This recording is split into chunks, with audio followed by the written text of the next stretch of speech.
사도신경으로 함께 신앙 고백하도록 하겠습니다. 같이 신앙 고백합니다. 나는 전능하신 아버지 하나님 천지의 창조주를 믿습니다. 나는 그의 유일하신 아들 우리 주 예수 그리스도를 믿습니다. 그는 성령으로 잉태되어 동정녀 마리아에게서 나시고 본디오 빌라도에게 고난을 받아 십자가에 못 박혀 죽으시고 장사된 지 사흘 만에 죽은 자 가운데서 다시 살아나셨으며 하늘에 오르시어 전능하신 아버지 하나님 우편에 앉아 계시다가 거기로부터 살아있는 자와 죽은 자를 심판하려 오십니다.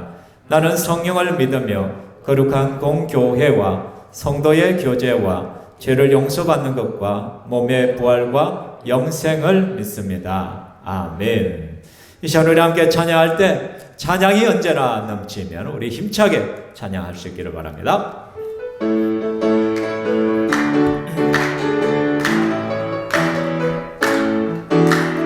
찬양이 언제나 넘치면 은혜로 얼굴이 환해요. 성령의 충만한 모습을 서로가 느껴요.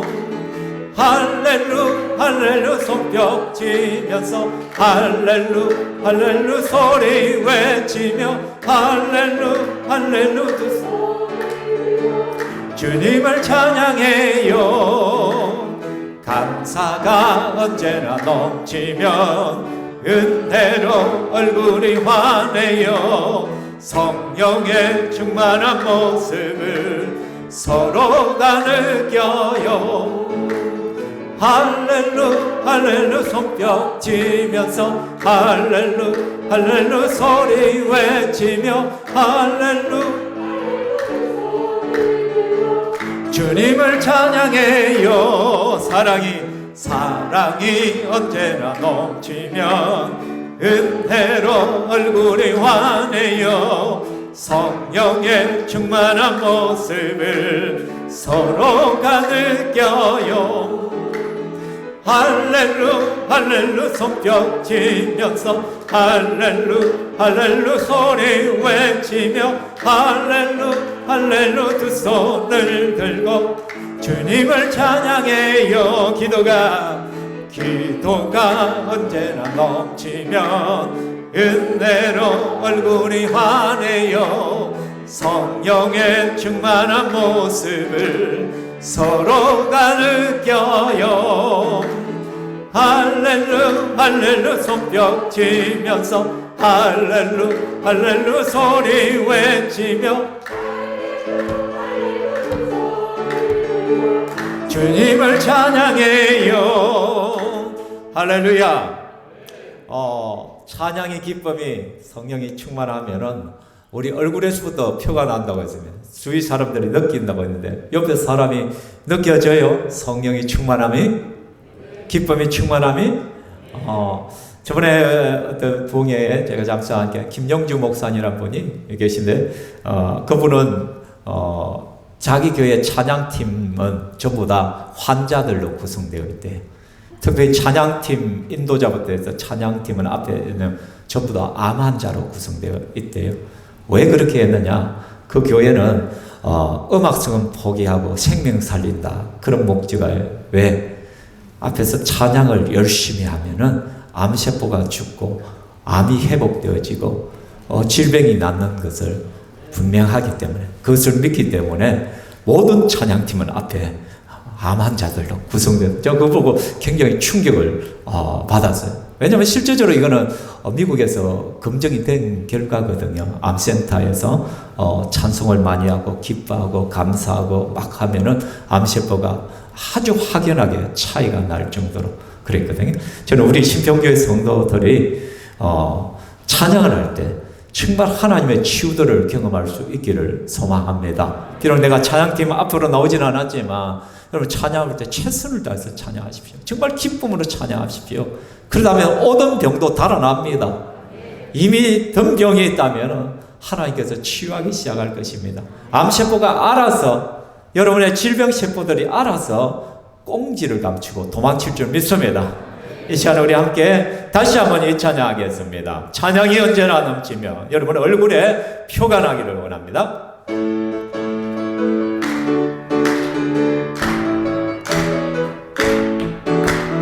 찬양이 언제나 넘치며 은혜로 얼굴이 환해요. 성령의 충만한 모습을 서로가 느껴요. 할렐루 할렐루 손뼉 치면서 할렐루 할렐루 소리 외치며 할렐루 할렐루 두 손을 들고 주님을 찬양해요. 감사가 언제나 넘치면 은혜로 얼굴이 환해요. 성령의 충만한 모습을 서로가 느껴요. 할렐루 할렐루 손뼉 치면서 할렐루 할렐루 소리 외치며 할렐루 할렐루 두 손을 들고 주님을 찬양해요. 사랑이 언제나 넘치면 은혜로 얼굴이 환해요. 성령의 충만한 모습을 서로가 느껴요. 할렐루 할렐루 손뼉 치면서 할렐루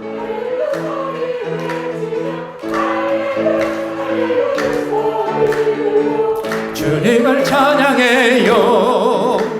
기도가 언제나 넘치면 은혜로 얼굴이 환해요. 성령의 충만한 모습을 서로가 느껴요. 할렐루 할렐루 손뼉 치면서 할렐루 할렐루 소리 외치며 주님을 찬양해요. 아멘. 질병세포가 100개는 떠나간 줄 믿습니다. 이 시간에 우리 함께 또 찬양할 때 예수 때문에 우리 한번 고백하기를 원합니다.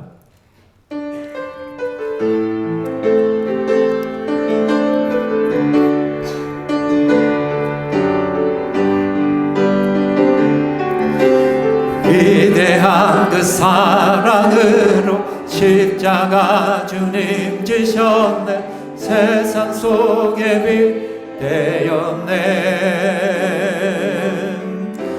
주님의 피로 사셔서 영원한 생명 주셨네. 값없이 주신 그 참 사랑. 예수 때문에 살아가고 예수 때문에 찬양하고 예수 때문에 완전하고 예수 때문에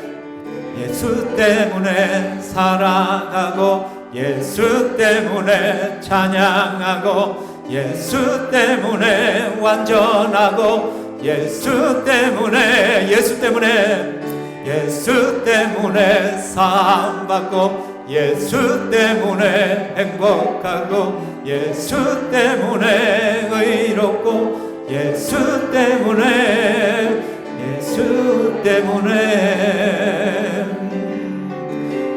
더러워진 많은 죄를 그 피로 대속하셨네. 오늘도 승리 주셨네. 그 의로움을 유산으로 주 약속대로 주셨네. 날마다 함께 하시네.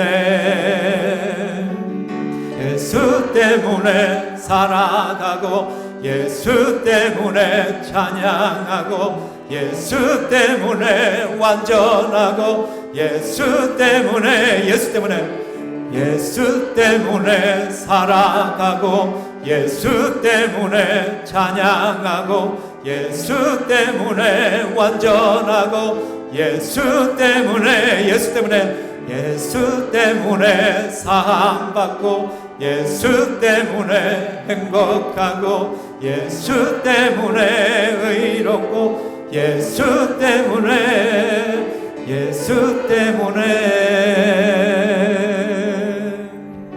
아멘. 예수 때문에 행복하고 예수 때문에 즐겁고 예수 때문에 살아갈 이유가 있는 저와 여러분 되시기를 주의 이름으로 축원합니다. 이 시간 다 함께 일어나셔서 우리 냈송하겠습니다. 찬송가 29장 성도여 다 함께 우리 함께 찬양하겠습니다.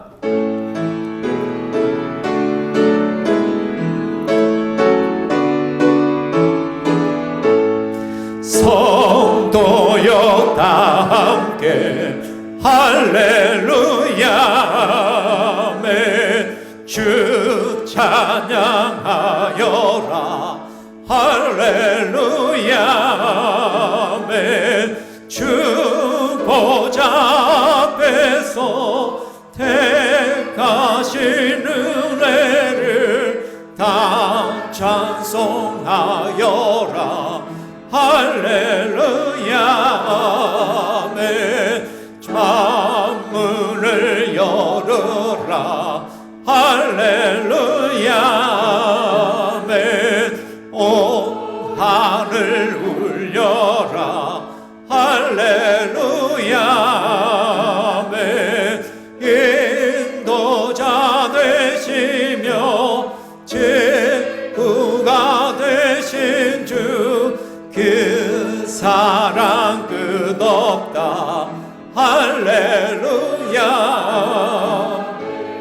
주 찬양하여라 할렐루야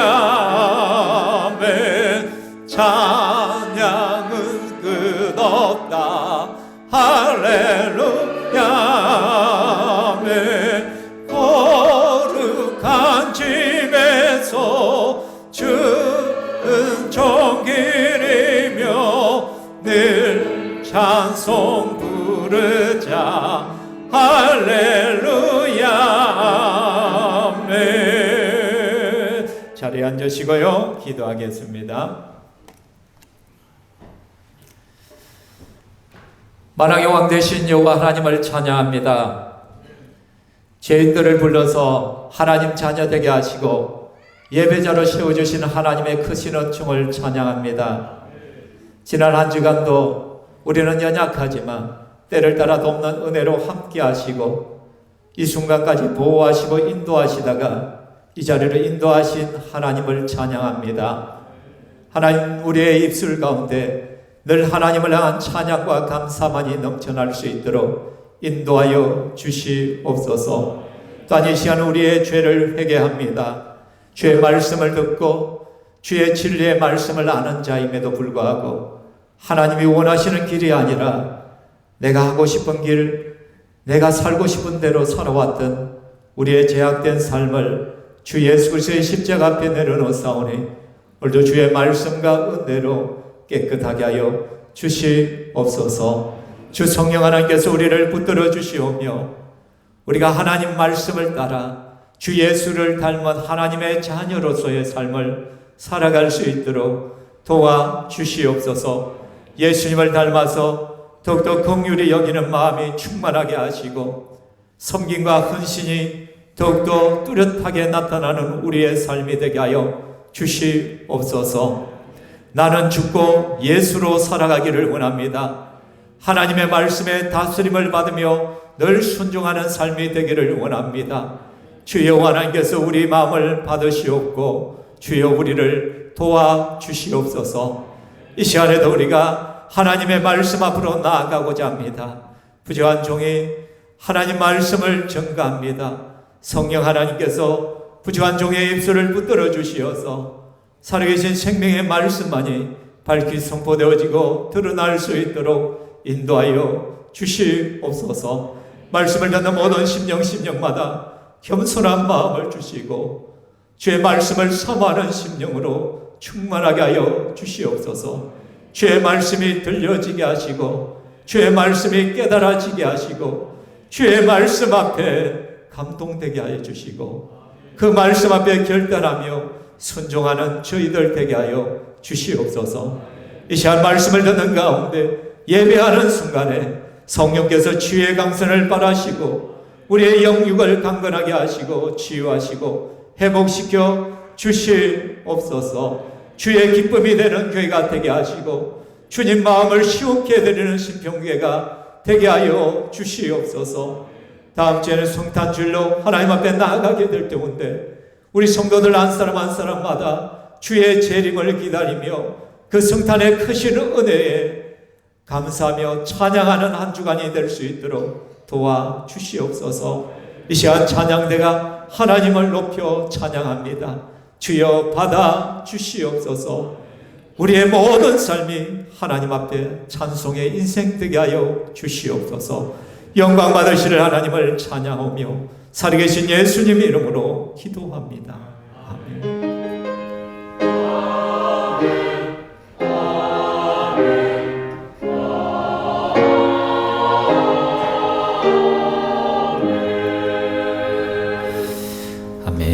하나님 말씀 보겠습니다. 사도행전 18장 24절에서 28절.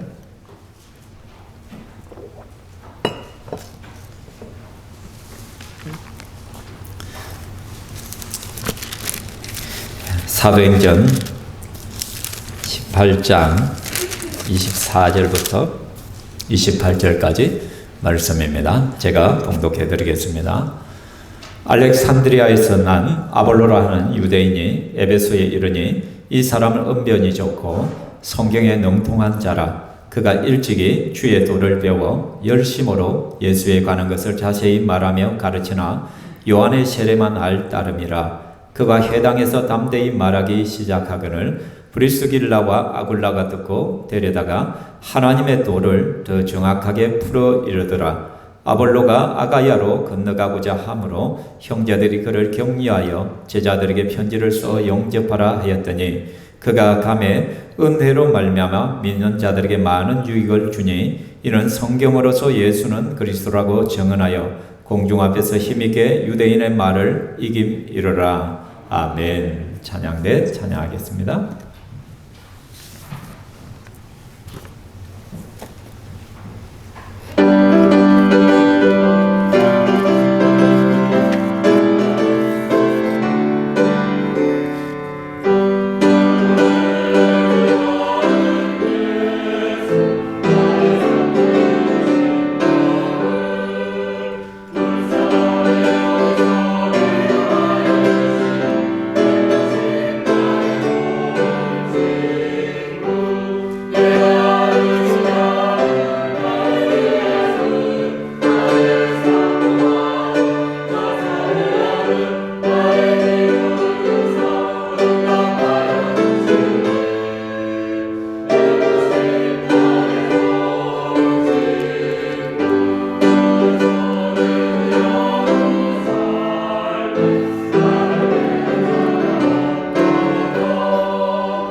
아멘. 하나님께 영광의 박수를 드리겠습니다. 뒤에 좀 시타는 좀 껐다가 또 켭시다. 좀 꺼주시고요. 여러분 신약 성경을 여러분 살펴보다 보면 여러분 누가 가장 유명한 사람 같아요? 신약 성경에서 최고 인기 스타는 누구예요? 가장 큰 것은 예수님이시겠죠, 그죠? 근데 예수님 빼고 이야기하자면은 우리는 지금 사도행전을 보고 있으니까 사도 바울을 우리가 볼 수가 있겠죠. 사도 바울이 어떻게 생긴지 잘 모릅니다. 그냥 사도 바울을 영화가 있는데 그때 배우의 얼굴인 것 같은데 대충 이렇게 생겼다 상상을 하는가 봐요. 어쨌든 자 그러면 이 사도 바울이 참 사역을 많이 했잖아요. 우리가 잘 아듯이 사도 바울은 처음에는 하나님의 교회를 핍박하던 자였잖아요. 그렇죠? 예수 믿는 사람을 잡아 죽이던 사람, 폭행자였고 살인자였잖아요. 근데 이 바울이 예수님을 만났어요. 예수님을 만나고는 완전히 뒤집어지잖아요. 180도 달라졌죠, 그죠? 그리고는 이제는 예수님을 전하는 자가 되었죠. 온전히 예수님 앞에 사로잡힌 자가 되어서 전 세계를 돌아다니잖아요. 1차 선교여행, 2차 선교여행, 지금 우리가 2차 선교여행을 보잖아요. 그리고 3차 선교여행, 다시 로마까지 가는 4차 선교여행까지 그런 곳곳을 다니면서 주의 복음을 말씀을 전하고요. 그 결과 수많은 사람이 예수님 앞에 돌아왔습니다. 그리고 그곳에는 주의 교회가 세워졌잖아요. 그래서 바울의 가슴 속에는 언제나 바로 그 교회들이 있다라는 것이죠.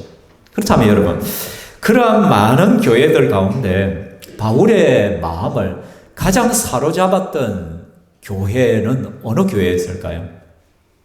많이 있어요.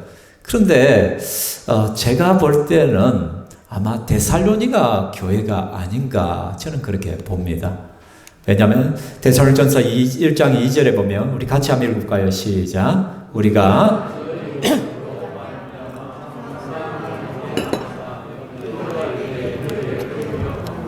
자 사도 바울은요 하나님 앞에 기도할 때마다 항상 그의 기도 속에 빠지지 않는 교회가 데살로니가 교회였다고 말합니다. 하나님께 늘 기도할 때마다 감사하게 되는 교회가 데살로니가 교회였다. 기도할 때마다 나는 너희를 늘 기억한다라고 한다는 거죠. 그만큼 데살로니가 교회는 사도 바울에게 굉장히 특별한 교회였죠. 그래서 2장에 또 뭐라고 하냐면 우리의 소망이나 기쁨이나 자랑의 면류관이 무엇이냐. 그의 강림하실 때 우리 주 예수 앞에 너희가 아니냐. 데살로니가 교회 성도들아 너희가 바로 나의 소망이다. 나의 기쁨이다. 나의 자랑의 면류관이다. 이렇게 고백할 정도로 아주 좀 특별한 교회였습니다. 그렇다면 여러분 사도 바울의 마음을 가장 사로잡았던 교회가 데살로니가 교회라고 한다면은 그러면 사도 바울의 가슴을 가장 사로잡았던 마음을 사로잡았던 평신도 사역자들은 누구였을까요? 디모데나 실라나 또는 바나바나 이런 사람들은 평신도 사역자가 아니었잖아요. 그죠? 목회자였죠. 그죠? 평신도 사역자들 가운데 사도 바울의 마음을 가장 울리게 했고 마음에 감동이 됐던 사람들은 지난주에 우리가 한번 봤듯이 브리스길라와 아굴라 부부였을 것이란 것이죠.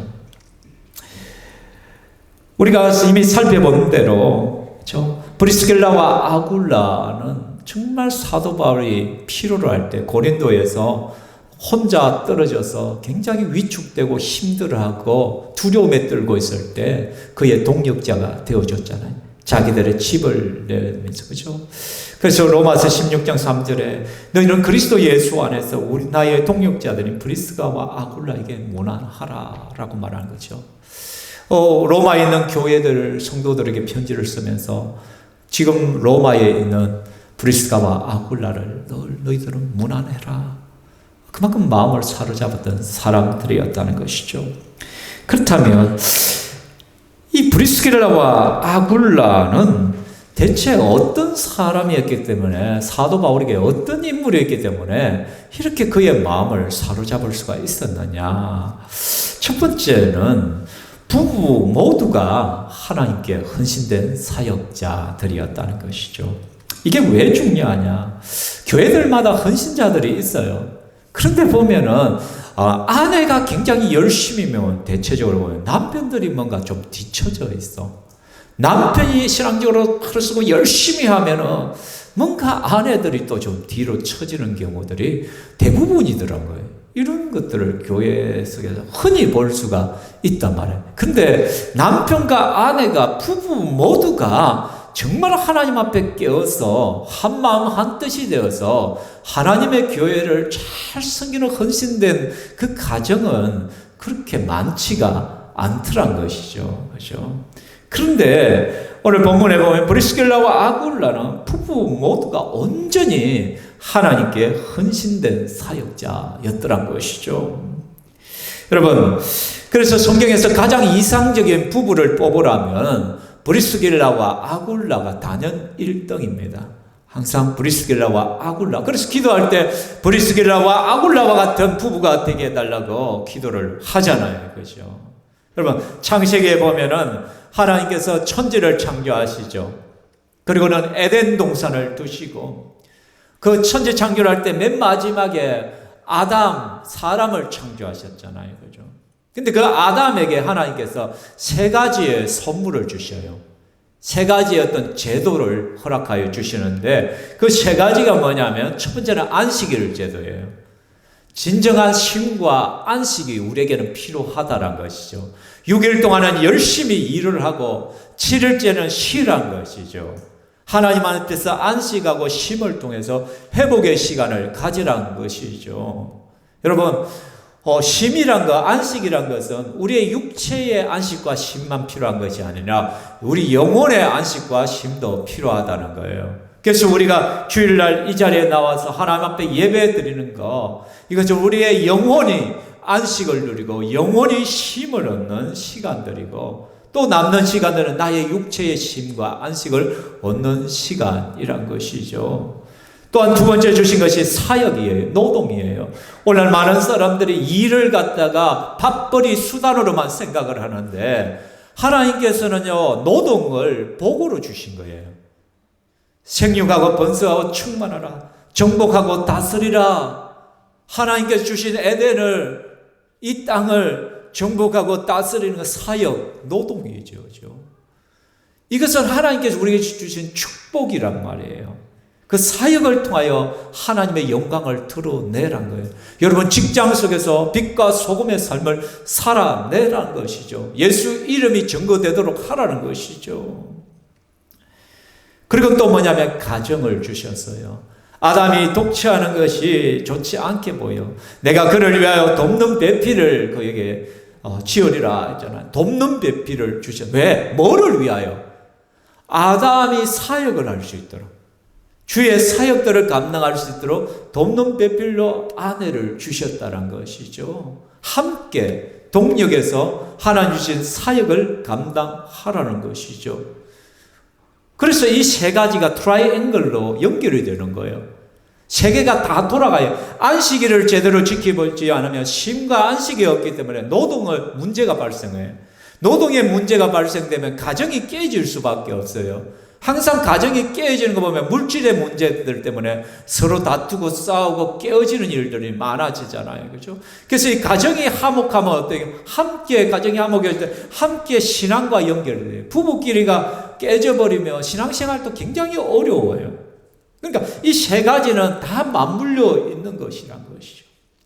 우리 주님께서는 우리에게 주신 사역과 사명을 감당할 수 있도록 돕는 배필을 주고 함께 부부가 동력하여서 하나님 나라의 일들을 감당하라고 합니다.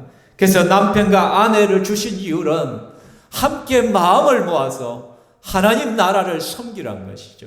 주의 몸된 교회를 세워가라고 하나님께서 주신 가정이란 것이죠. 그래서 우리는 하나님 앞에서 함께 한 신앙을 가지고 한 방향을 향하여 한 목표를 향하여 달려가는 것이 굉장히 중요합니다. 특히 아내 브리스길라가 본문에 보면, 우리가 성경 보면 남편 아굴라보다는 더욱더 적극적인 헌신을 하고 있음을 봅니다. 그것을 어떻게 알 수 있느냐? 오늘 18절에 보면 바울이 더 여러 날 머물다가 형제들과 작별하고 배 타고 수리아로 떠나갈 때 브리스길라와 아굴라도 함께 하더라. 분명히 우리가 18장을 시작할 때는 브리스길라보다는 아굴라라는 이름이 먼저 나왔잖아요. 그런데 18절 지나면 여기서부터는 이제는 브리스길라 아내의 이름이 먼저 나온다는 거예요. 26절에도 보면 브리스길라와 아굴라도 듣고 데려다, 이렇게 남편이 먼저 나온 거야, 아내가 먼저 나온. 근데 이거는요, 유대 사회에서는 굉장히 드문 일입니다. 유대 사회는 굉장히 보수적이에요. 남편의 권위가 절대적인 시대의 가부장 제도예요. 그렇기 때문에 남편 이름 앞에 아내를 앞세우지 않습니다. 남편의 이름이 먼저 나고 아내가 나오게 되어 있다는 거예요. 그럼에도 불구하고 이 사도행전이 기록되어질 때 브리스길라라는 아내의 이름이 먼저 기록되어지는 것은 신앙적인 관점에서 보고 있다는 것이에요. 처음에는 아굴라가 주도적이었다면 이제부터는 시간이 지나갈수록 브리스길라가 가정의 주도적인 영적인 영향력들을 끼쳤다는 걸 알 수가 있습니다. 그러니까 적극적으로 신앙생활을 한 것이죠. 그러면 아굴라는 어떻게 했냐? 아굴라의 인품이 대단했다는 것이죠. 아내가 뭔가를 하고자 할 때 같이 동참해주고, 그래 한번 해보자 라고 같이 마음을 모았기 때문에 두 부부가 이렇게 신실하게 주의 사역을 감당할 수 있어요. 그런데 보통 가정들이 어떻게, 아내가 뭔가 좀 열심히 해, 여보 우리 이것 좀 합시다. 에이 뭐 꼭 그거 해야 되냐, 막죠. 또는 남편이 뭔가를 하려고 여보 이거 좀 해봅시다 하면은 아내가 또 브레이크를 거는 거예요. 아이 너무 가는 것 같다, 좀 천천히 가자, 뭐 적당히 해라 좀. 그러나 브리스길라와 아굴라의 부부는 정말로 최선을 다해서 부부가 함께 사역을 감당했습니다. 저는 가정교회의 특징이 뭐냐? 가정교회는 남편의 권위를 세워주는 교회예요. 그래서 할 수 있으면 남편을 목자로 세우는 거예요. 아내보다는 남편을 목자로 세워서 남편의 권위를 세워줘요. 남편 리더십을 세워주는 거예요. 왜? 교회는 여성들이 아무래도 배울 기회들이 많기 때문에 더 할 말이 많고 더 똑똑하고 더 열정적일 수밖에 없어요, 구조 자체가. 그러나 가정교회는 그게 아니에요. 가정교회는 남편들을 세웁니다. 남편 권위를 세워서 목자의 역할을 감당하면서 아내는 목열어서 함께 돕는 배필로서 함께 세워갈 수 있도록, 이것이 굉장히 좀 차이들이 있죠, 그죠? 자, 두 번째 브리스길라와 아굴라는 어떤 사역을 했느냐? 신실하고 영원한 동역자로 헌신했어요. 누구의? 바울에게 있어서 이 두 사람은 너무나도 신실한 사람, 영원한 동역자였다는 것입니다. 우리는 앞에 봤듯이 바울이 정말 힘들 때 동역자가 되어서 자기들의 집을 개방을 하잖아요, 그죠? 그래서 그곳에 물질로 든든한 후원자가 되어주는 거예요. 그렇게 해서 바울이 최선을 다해서 복음 사역에 집중할 수 있도록 물질로 든든한 후원자가 되고 집을 내어줌을 통해 가지고 사역에 동참하는 거지. 이것이 고린도에서뿐만 아니라 에베소로 사역지로 옮겨 에베소까지 따라가서 또 그곳에서 섬기는 거예요. 그리고 로마에 가면 또 로마까지 가서 미리 다 모든 것을 준비하고 섬기더란 것이죠. 이렇게 정말로 이 부분은 신실하게 이렇게 섬겼던 뿐만 아니라 이들 부부는요, 바울을 위해 목숨까지 내놓을 정도로 헌신을 했다라는 것이죠. 로마서 16장 4절 같이 읽어볼까요? 시작. 그들은 내 목숨을 위하여 자기들의 목까지도 내놓나니 나뿐 아니라 이방인의 모든 교회도 감사하느니라. 바울이 이 부부만 생각하면 그냥 막 가슴이 메어지는 거예요. 왜? 이 부부는 복음을 위하여 사역하는 바울에게 자기 목숨까지도 내놓을 정도였다는 것이죠. 이런 동역자가 대체 어디 있겠어요, 그죠? 부부끼리도 그죠? 남편 대신 아내가 목을 내놓느냐? 아내가 대신 남편이 목을 내놓느냐? 생명을 대신하냐? 요즘 그런 게 어디 있어요, 그죠? 그죠? 조금만 수틀리면은 그냥 막 끝장내버리잖아요, 그죠? 요즘 항원 이혼이 유행이라고 합니다. 조심하십시오. 은퇴가 가까우시는 분들은 딱 그때까지 기다리고 있다가 은퇴 자금 딱 그거에 보고 딱 이혼해가지고 절반 딱 떼간답니다. 이게요, 우리나라보다 일본이 심해요. 일본은 지금 굉장히 사회 문제가 지금 되고 있거든요. 항원 이혼이에요. 왜 서로의 이득만 생각하는 거예요. 함께 섬기는 사역자로 동력자로 보지 아니하는 것이죠. 그러나 이들은 그렇지 않다는 것이죠. 그죠? 사랑하는 성도 여러분, 저를 위하여 목을 내놓을 사람이 있습니까? 기대 안 합니다. 제가 이제 말씀드렸는데, 제가 어떤 교회에 부교육자로 청빙을 받을 때 담임 목사님이 전보자에서 첫 만남 담임 목사님하고 이야기를 하는데, 그 목사님이 저한테 뭐를 질문하냐면, 박 목사, 나를 위해 죽을 수 있느냐 묻는 거예요. 갑자기 뜬금없이 그 질문을 하니까 제가 얼마나 황당했는지 고개를 가우뚱거려요. 글쎄요. 그러니까 그 목사님 뭐라고요? 박 목사, 그럴 때는 이렇게 대답해야 돼. 어떻게 대답해야 되냐? 목사님, 제가 죽는 신용까지라도 하겠습니다. 죽지는 못하지만은 죽는 신용은 해보겠습니다.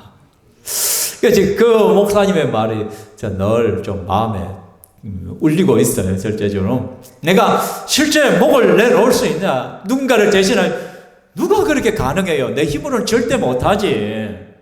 그렇지만은 이 말 속에는 뭐예요?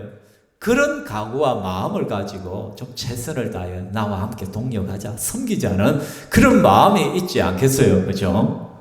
그래서 이 지금 바울에게서 브리스가와 아길라, 아굴라는 실제적으로 자기의 목을 내놓을 준비가 되어 있는 사람들이 있어요. 바울이 그걸 체험을 했기 때문에 그들이 이렇게 고백하는데, 오늘날 우리가 이걸 기대하기는 참 어렵잖아요. 그렇지만 여러분, 흉내라도 한번 내보십시오. 한번 척이라도 할 수 있는 성도들 되기를 주의 이름으로 축원합니다. 자, 그럼 브리스길라와 아굴라의 세 번째는 어떤 사역자들이나 교회와 복음을 위하여 섬김과 희생으로 온전히 헌신했다는 것이죠. 그들은 가는 곳마다 자신의 집을 교회로 내놓았다는 것이죠. 우리가 살펴봤듯이 고린도에서 바울을 자기 집으로 초대해서, 그죠? 회당에서 쫓겨나니까, 복음을 못 전하니까 자기 집을 개방해서 그것이 교회가 되어버렸어요. 그곳에 오는 사람들에게 복음을 전하고 막 그렇게 하니까 어떻게 해당령 그리스도가 예수를 믿게 되고 수많은 사람들이 예수를 믿는 역사들이 그것을 통해서 바로 이 브리스길라와 아굴라의 집을 통해서 그 역사들이 일어났다는 것이죠. 그리고는 또 보면은 고린도서 16장 19절에 보면 같이 읽어볼까요? 시작. 아시아의 교회들이 너희에게 무난하고 아굴라와 브리스가와 그 집에 있는 교회가 주 안에서 너희에게 간절히 무난한다. 고린도전서 16장 말씀인데, 이 고린도전서 말씀은 어디에서 기록되었냐면 에베소에서 기록되었거든요. 그러니까 뭐냐면 사도 바울이 지금 에베소에 있으면서 고린도 교회에다 편지를 적어요. 그러면서 뭐냐면 아굴라가 브리스가와 그 집에 있는 교회가 주 안에서 너희에게 무난한다. 간절히 무난한. 무슨 말이에요? 지금 에베소에서도 브리스가와 아굴라는 자기의 집을 내놨다. 그것이 교회가 세워졌다면 무슨 말인지 이해가 되십니까? 그러니까 고린도에서도 자기 집을 내어놓고 그것에 교회가 이루어졌고, 에베소에 가니까 에베소에서도 자기의 집을 내놓고 그곳에서 예배당으로 만들고 사람들이 같이 예배를 드리고, 또 로마서 16장 5절에 보면 너희는 그리스도 예수 안에서 나의 동역자 브리스가와 아굴라에 무난하라 해놓고 5절에 또 저의 집에 있는 교회도 무난하라. 그러니까 로마에 먼저 바울이 올 것을 준비하던 브리스가와 아굴라 이미 그곳에 자기 집을 또 내놓고 교회로 모이고 있더란 것이죠. 여러분, 이쯤 되면 우리는 이런 마음이 생겨요. 고린도에서 내가 교회로 우리 집을 사용했다면 에베소까지는 그래, 아이고 그래, 여기까지 내가 한번 헌신해보자. 그런데 로마, 내가 이것까지 해야 되겠냐? 이만하면 안 됐나? 우리 그리 쉽잖아요, 여러분. 안 그래요? 목자로서 한 1년, 2년 섬기거나, 그래, 내가 2, 3년을 섬겼는데 또 해야 되나? 이만하면 안 되나, 좀? 그런 마음이 여러분이 생길 수도 있을 거죠. 우리는 어느 선들을 자꾸 그어놓잖아요. 근데 브리스길하고 아굴라는 고린도에서, 에베소에서, 또 로마에서 자기 집을 다 내어놓은. 여러분, 자신의 집을 내어놓는다는 것은 굉장히 불편한 거예요. 단순히 우리가 일주일에 한번 목장 모임할 때 내 집을 한번 개방하는 그하고는 수준 자체가, 아예 비교 자체가 안 되는 거예요. 차원이 다른 것이죠, 이거는. 그죠? 늘 그냥 교인들이 집을 드나들게 하는 거예요. 얼마나 불편하겠어요? 개인적인 삶이 있겠어요? 얼마나 번거롭겠어요? 그럼에도 불구하고 이들은 하나님의 복음과 교회를 위한 것이라면 내 것을 다 내어놓을 정도로 정말로 헌신된 사역자들이었다는 것이죠. 사랑하는 성도 여러분, 우리가 참 목장 모임으로 모이는 것이 참 힘들지만, 그럼 할 수 있으면 좀 가정을 좀 개방하십시오. 그것에서 제가 누차 말하지만, 집에서 찬송이 울려 퍼지고 예배가 드려진다는 것, 하나님 앞에 기도가 울려 퍼진다는 것만큼 복된 것이 없단 말이에요. 그렇죠? 제가 가정교회를 좀 하다 보니까 저한테 문의하는 분들이 많아요. 저희 동기 목사님들 가운데 지금 이제 늦게 가정교회로 전환하려고 막 하시는 분들이 많아요. 이번에도 모임을 갔더니 저한테 질문을 해요. 사모님하고 저한테 달라붙어 가지고 장례식 갔더니 목사님 이거 어떻게 해야 돼요? 자기 교회는 셀로 모였는데 주일 오후에만 모였다는 거예요. 가정에서는 지금까지 모인 적이 없대. 그러다 보니까 일단 가정교회를 바꾸려면, 목장 모임을 하려면 평일에 집을 개방해야 되는데 그게 제일 힘든 거예요. 자기들 교회는 맨날 주일날 교회에서만 모였으니까, 주일 오후에. 그러니까 연결하는 것이 너무 어렵거든요. 그래서 제가 그랬어요. 지금 당장 바로 전화는 분명히 거부감이 있을 거다. 그렇지만은 성도들에게 분명히 말해라. 가정에서 모이는 것이 유익에 대해서 말씀드려라. 저는 이렇게 생각한다. 가정에서 우리가 복음을, 가정에서 함께 예배하고, 함께 기도하고, 함께 찬양할 때, 좀 켜도 됩니다. 그것만큼 복된 것이 없다는 거예요. 이 가정이 축복의 자리 되고, 그것이 바로 예배의 자리가 되고, 이것이 바로 교회가 되는 축복이 있다. 그걸 성도들에게 가르치라. 그리고는 또 복음을 전하려면 거부감이 있다, 성도들. 바로 불신자를 갖다 교회 데려가려면 오기 너무너무 힘들다. 그러나 가정에서 모일 때 가정으로 좀 초대를 해가지고 같이 밥 먹자, 자연스럽게 모일 수가 있는 기회가 제공되어진다. 이 두 가지를 제가 가르쳐 드렸어요. 그러자 그러면 되겠다고, 그렇게 한번 시작해 보겠다, 그 말씀을 들었으면 성도 여러분, 그런 거예요. 정말 우리가 가정이 교회되고 복음 전파의 장수가 되는 것만큼 축복이 되는 것은 없습니다. 브리스길라와 아굴라는 가는 곳마다 자기의 집을 교회로 내놓고 그곳에서 함께 예배드리는 철저하게 헌신된 삶을 살아갔음을 우리가 볼 수가 있는 것입니다. 마지막으로 브리스길라와 아굴라는 어떤 부부였느냐? 하나님 말씀을 배우는데 헌신자들이었다는 것이죠. 여러분, 다른 사람의 부족함을 보완해 줄 정도로 이들은 탁월한 말씀의 사람들이었다는 것이 저는 깜짝 놀랍니다. 오늘 26절에 보면 같이 읽어볼까요? 시작.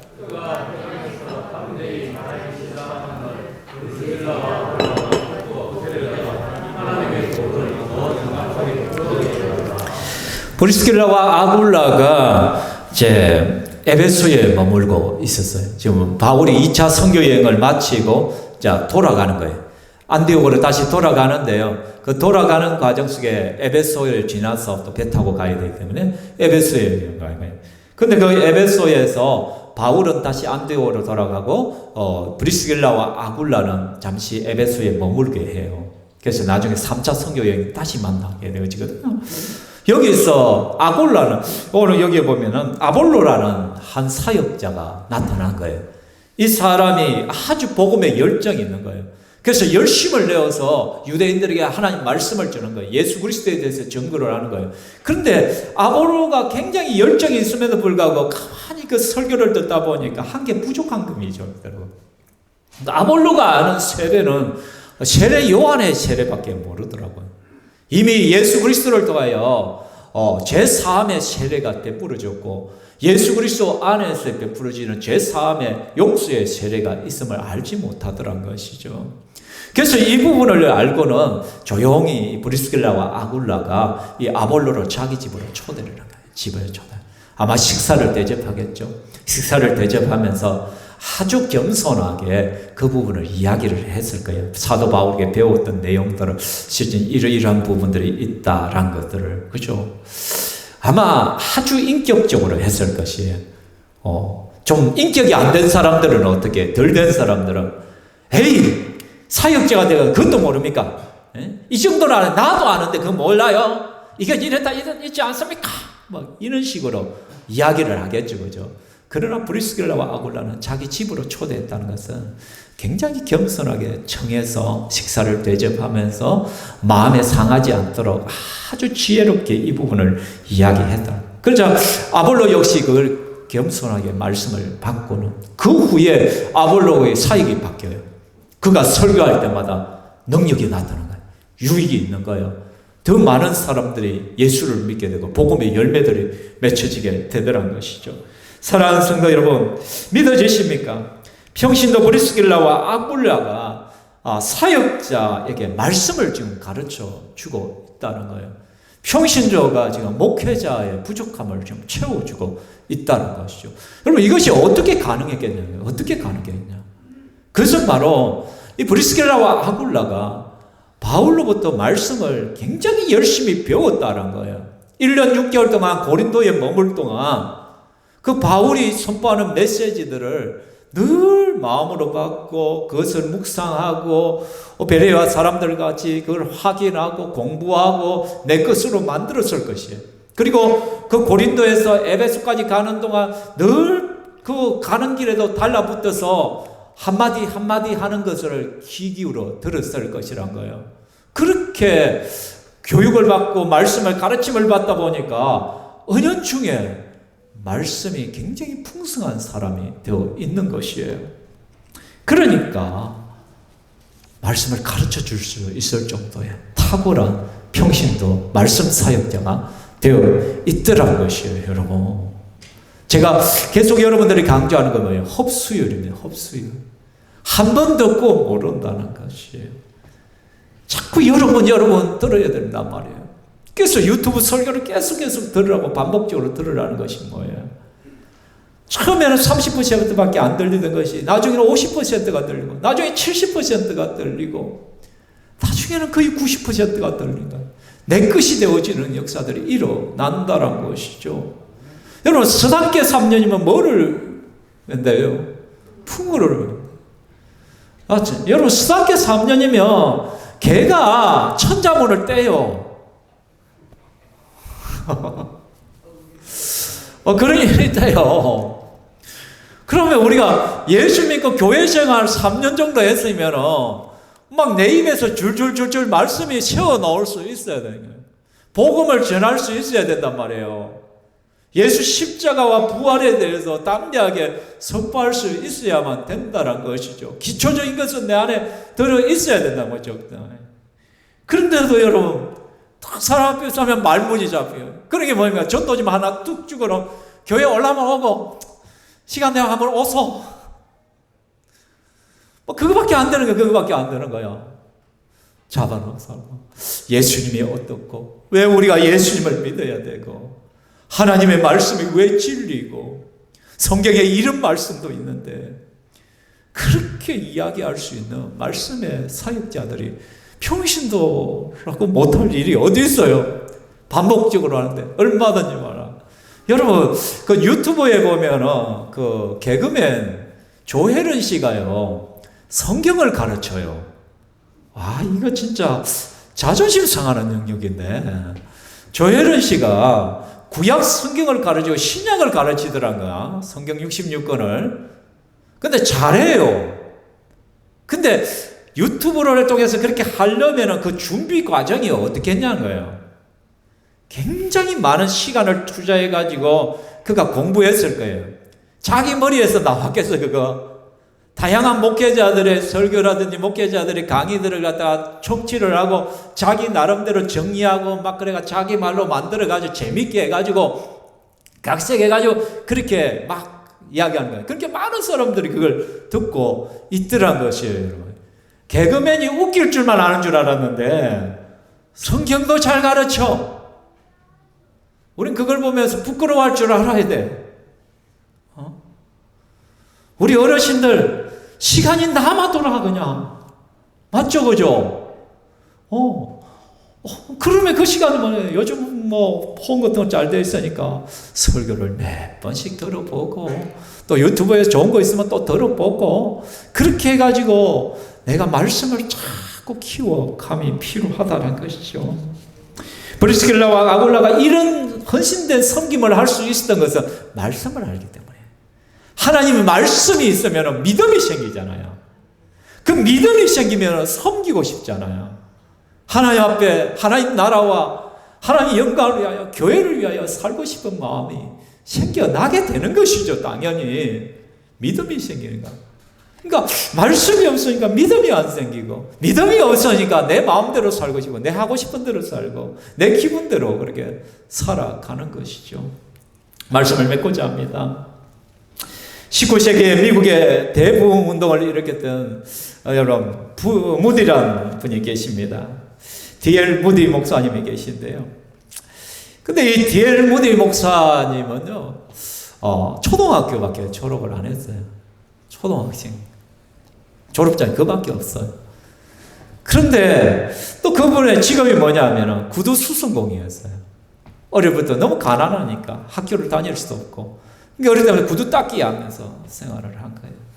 근데 이분이 주일학교에 나가기 시작했는데, 주일학교에서 캠벨이란 주일학교 선생님의 영향으로 그의 인생이 바뀌어져요. 예수님을 만나고.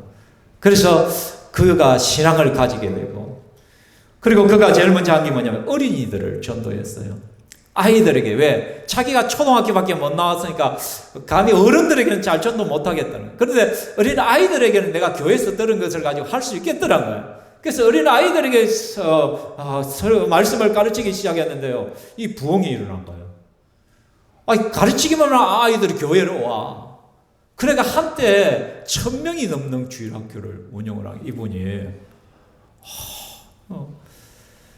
그럼에도 불구하고 여전히 그는 아직 사역자로 나가는 것에 대해서 그런 마음에 좀 움츠려 있어요. 그런데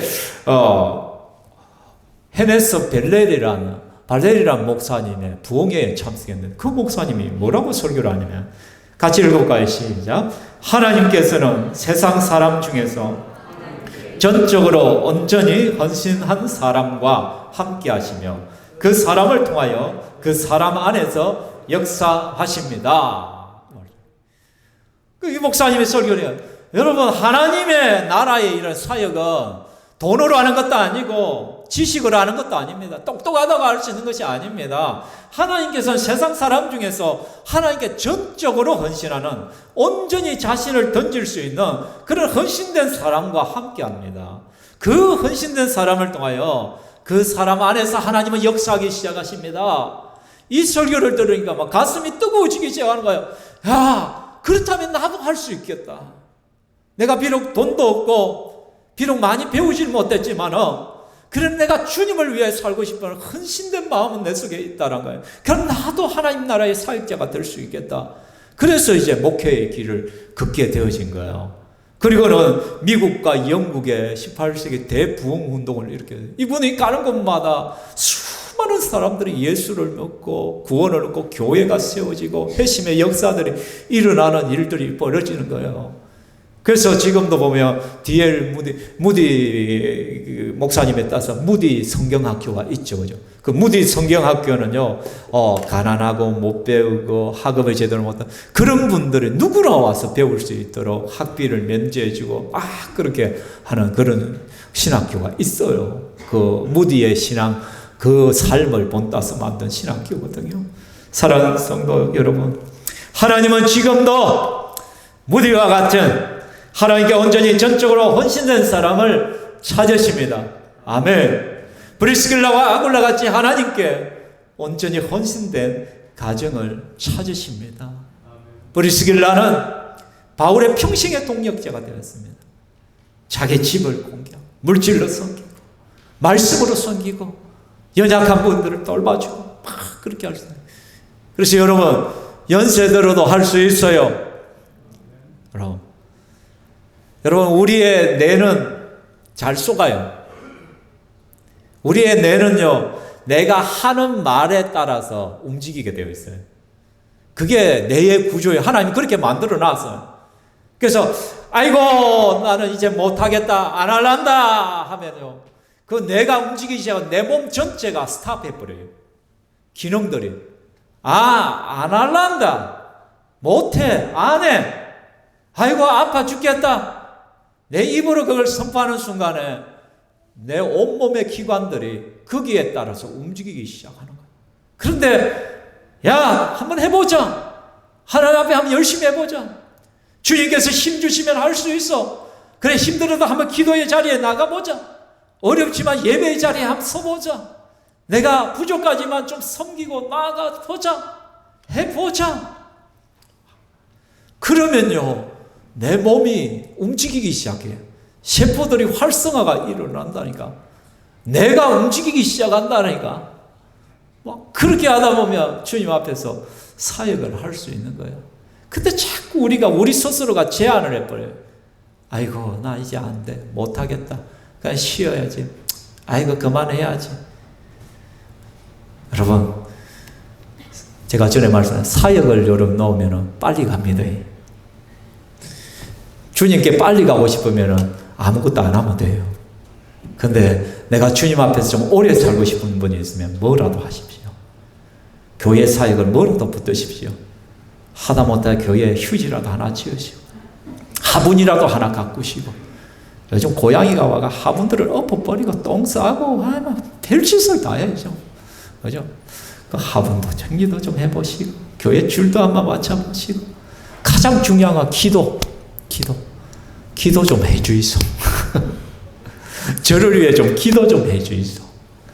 목사가 불쌍합니까? 기도해 주이소. 여러분이 가장 도울 수 있는 것은 목사를 위하여 엎드려 기도해 주는 것입니다. 그러한 사역자가 되는 저와 여러분 되기를 주의 이름으로 축원합니다. 이 시간에 우리 한번 찬양하는데요, 주님 내가 여기 있사오니, 우리 함께 찬양하겠습니다.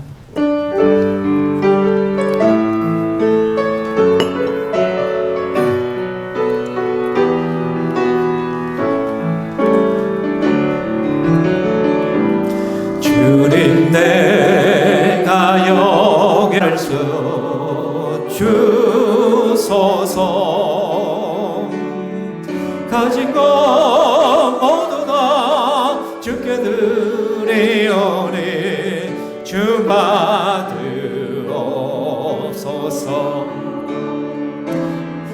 할렐루야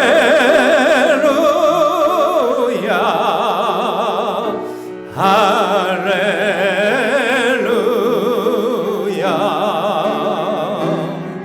할렐루야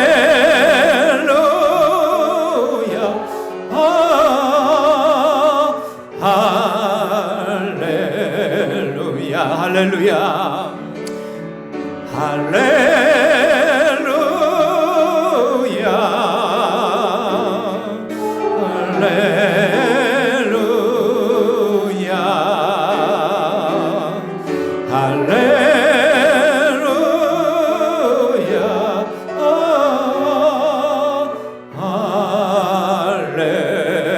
나를 받으옵소서.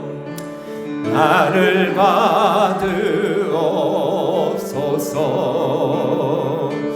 나를 받으옵소서.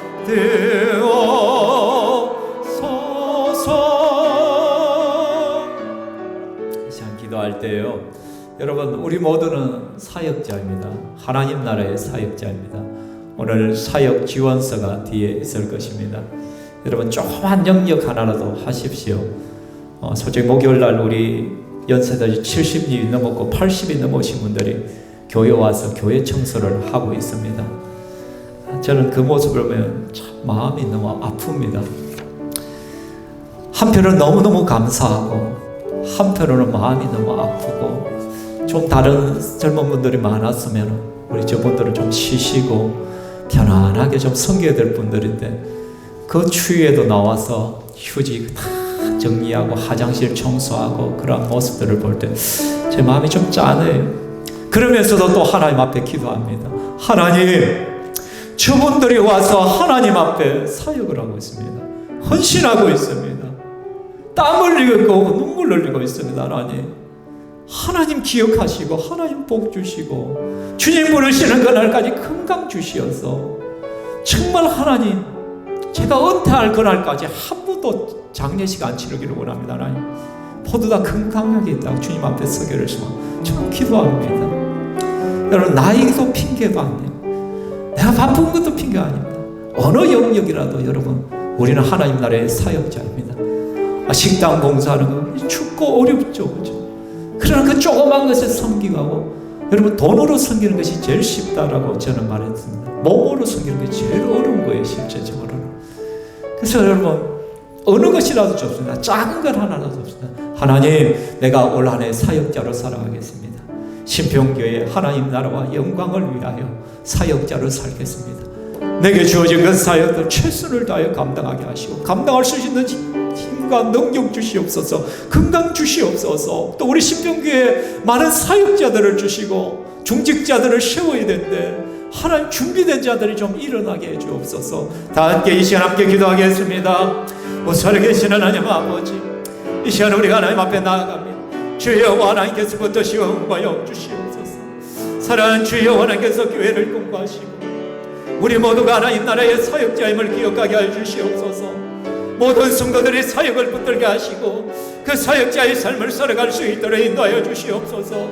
저들의 무릎을 공부하시고 저들의 입술을 가스를 주시고 저들의 손과 발에 세임을 주시고 능력을 더하여 주시옵소서. 주님 나라를 위하여 헌신할 때마다 성령께서 은혜를 베풀어 주시고 성령께 공부하시는 능력들을 더하여 주시옵소서. 새롭게 하시는 주의 은혜가 거스게 있게 하여 주시옵소서. 주 예수 그리스도의 이름으로 일어서게 하여 주시고 강건케 되는 역사들이 있게 하여 주시기만을 원합니다. 연애 핑계하는 것과 뒤로 물러서는 모든 것들부터 돌아서게 하여 주시고 성령께서 감당할 수 있는 셰임들을 다하여 주시옵소서.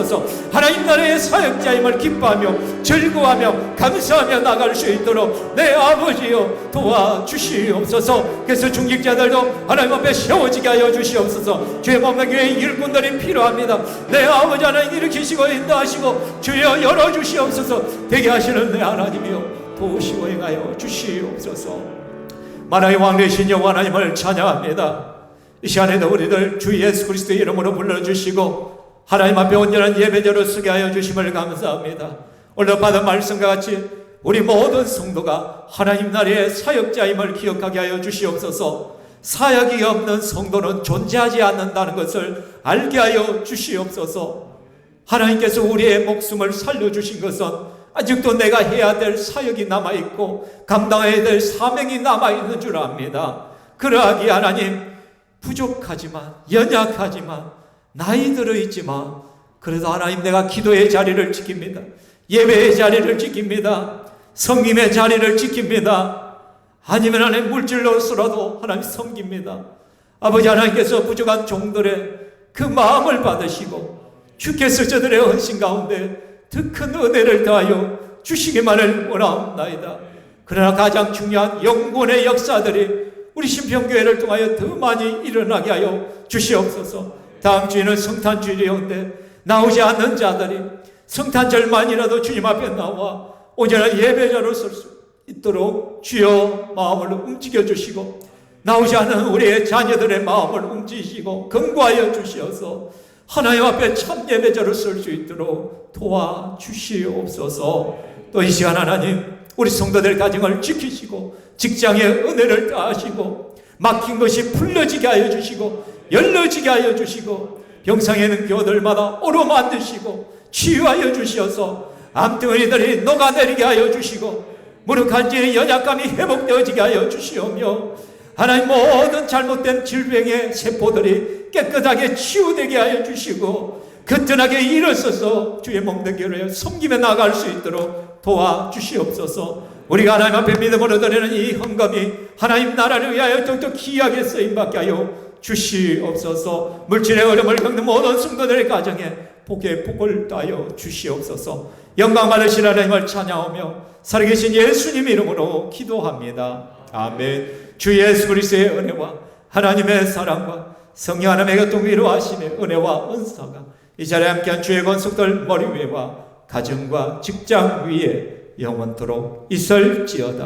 아멘.